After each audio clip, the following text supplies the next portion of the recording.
Yung lugaw-lugaw muna ngayon. Bali, lugaw to, no? Kakain natin ngayong gabi na.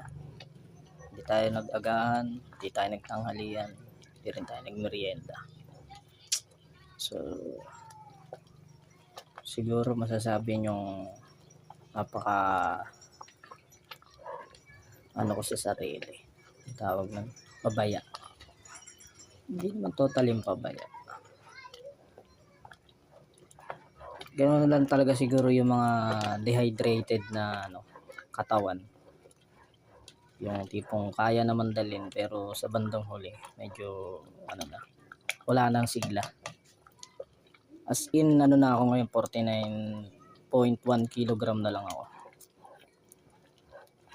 So yun mga gusto magpapayat, ganito lang gawin nyo. Huwag kayong kakain sa tamang oras. Yun. Tapos maglugaw-lugaw lang kayo. Yung mga matataba dyan, papayat na kayo. Lugaw-lugaw kayo. Kalipas kayo ng gutom kung kaya nyo. Hindi, naglugaw ako kasi wala akong pambili ng ulam. Yan ang totoo. Dahil sa hirap ng biyahe kagahapon, wala akong naiuwing kinita. Pinatay na natin, no? Kasi tutunin. Ito pong alaga ako, di ko alam kung kakain niya ng lugaw. Pero kakain niya siguro kasi may feeds.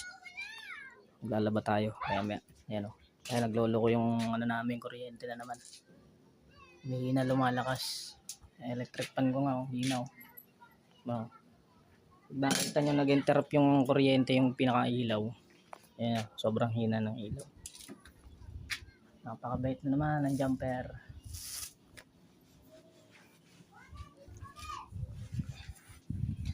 So yun lang muna guys.